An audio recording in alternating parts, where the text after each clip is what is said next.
Ben, moi, je suis typiquement un coach plus orienté défense, donc généralement, je vais la frappe à la fin et vraiment, on ne prend pas le nombre de balles qu'il faut.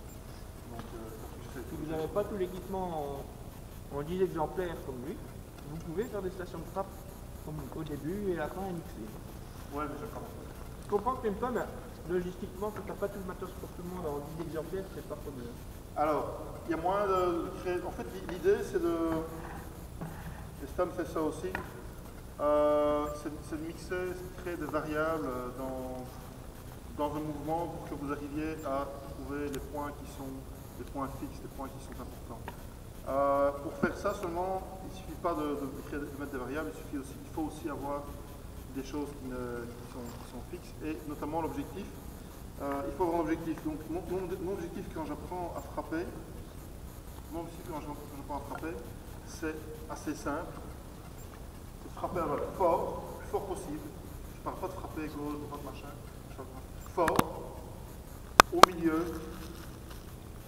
pas une fly, donc une balle en ligne, même si c'est un peu élevé, ça ne me dérange pas, mais je veux pas une balle qui monte complètement.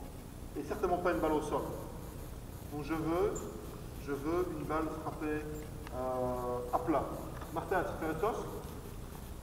Alors, ce dont je vais parler au niveau de la frappe va se limiter à la position de frappe. Parce qu'après, je n'ai plus de contrôle dessus. La position de frappe, je veux, dans une situation de match, je veux être stable. Seulement, je préfère une position plus large qu'une position serrée où on va avoir un grand pas avant. Alors, je peux comprendre, certains peuvent le faire. Le problème, c'est que la plupart des joueurs, quand ils font un grand pas, vont aussi la tête devant avant. Donc, il faudrait avoir la tête toujours relativement en contrôle. J'aime bien un grand espace entre les jambes. Une position athlétique, d'accord? Mentalement et physiquement on le savait, mais mentalement, c'est intéressant à savoir aussi. Si vous êtes sur les talons, c'est comme si votre esprit se ferme. Vous n'êtes pas prêt. Si vous êtes sur l'avant du corps, c'est comme un truc qui est mis sur pause et vous rallumez. Vous êtes sur l'avant du corps, vous êtes de nouveau mentalement et physiquement prêt à faire un effort. D'accord? Alors, ce qu'on va faire, vas-y, dites-moi une balle, ok. J'aurais bien voulu frapper une mauvaise balle pour commencer, mais ici, c'est plus ou moins ce que je cherche. Une balle line-line, qui est quasiment au milieu, plutôt bon au niveau du résultat. Après, si le gosse me fait la même frappe, comme ça, je ne vais pas le changer. D'accord? S'il frappe comme ça, mais qu'il frappe toujours de line-up, c'est probablement pas possible. D'accord? Mais le fait est que, s'il frappe de home comme ça, touchez pas. D'accord? Touchez pas. On est orienté sur le résultat plus que sur la technique. Donc souvent, ce qu'on dit, c'est ton bras doit être ici. Comment va-t-on corriger la technique? Si notre ami a tendance à faire, comme on a dit, à tourner les épaules un peu trop, la résultante de ça, c'est ça. Les bras vont s'écarter. Donc ce qu'on peut faire, s'il y a un mur ou un panneau derrière, généralement ce qu'il va se passer, c'est ça. Hop, il va écarter les bras et il va simplement aller dans le panneau là. Ou alors on met un panneau ici ou un filet qui va limiter son espace. Il ne va pas pouvoir aller là, il va rester. Mais cet exercice-là, sans résultat, ne sert à rien. J'ai vu des gens tricher un milliard de fois. Vous avez le panneau ici, hop, il reste bien compact, hop, et bon, vous allez frapper là-bas. Pas le but non plus. Toujours bien avoir l'objectif de lancer de frapper la balle au milieu. D'accord? Vous avez vu, si je frappe avec un joystick, beaucoup plus rapide, plus difficile à contrôler. Deep zone bat, vous devez, ou one hand ceci. Ouais, one hand, c'est un peu trop lourd pour one hand, mais bat frapper à une main, ou deux mains, faites attention avec ça peut être dangereux, frapper à une main, spécialement avec le bras lanceur, soyez bien sûr dans une batte suffisamment légère, peut-être suffisamment haut, et avec les enfants, je ne sais pas si ça. Une batte sweet spot, vous pouvez frapper la balle ici, et un insider pitch, d'accord, insider bat. Vous êtes aussi obligé de garder les mains à l'intérieur, d'accord? Tout ça pour dire que finalement, tout ce qui compte, c'est de varier les choses. Stan, il n'a pas tellement de matos. Qu'est-ce qu'il fait? Et à l'Académie en forme, ils font ça aussi. Ils font un swing comme ça, ici. Ils font un swing avec les mains inversées. Ça, c'est le challenge. Boum. Puis un swing normal. Puis, enfin voilà. C'est pour dire ça. Stan, ce qu'il fait aussi, je crois qu'il ouvre ici, boum, on va frapper.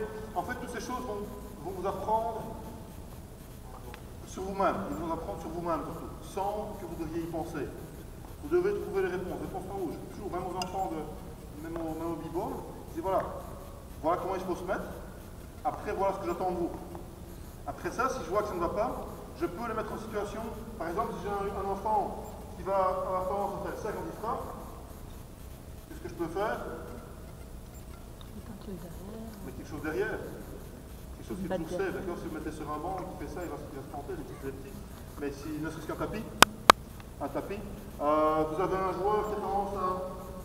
Un autre truc que je vais faire dire, c'est dans la frappe, idéalement, vous voulez vers l'avant. Ce qu'on apprenait en football, c'est pas nouveau, mais avant on apprenait ça. D'accord? Ça c'est proscrire. Je veux avoir un mouvement de l'avant. Comme ma hanche vers l'avant. Après, boum, c'est comme ça. Si j'ai un joueur qui a tendance à pivoter sur son pied arrière, qu'est-ce que je fais? Je mets un saut derrière lui. Okay? Ici, ça pivoter ou j'ai le saut. J'ai un feedback instantané. Si c'est le pied avant qui tendance à bouger, je mets le saut en avant. Okay? Ou si j'ai un gars qui tendance à ouvrir son pied beaucoup trop, j'ai le saut ici. Ça, le saut c'est un peu haut, qui doit frapper dedans, mais qui saute plus bas. D'accord? Mais l'objectif, vous voulez passer OK de rater, d'accord? C'est OK de rater. Ce qu'il faut, je vais mettre le lien pour l'article aussi pour ça. En fait, on surcoach les enfants, on surcoach les joueurs. Et du coup, ils perdent beaucoup de capacités athlétiques. Donc, je suis allé pousser la semaine passée, et il y avait un kid qui n'avait jamais touché la balle, jamais fait un nouveau, un des cadets là, qui semblait à rien. Et le mec, il mettait des mines avec la... je ne sais pas comment il faisait, mais il mettait des mines quoi.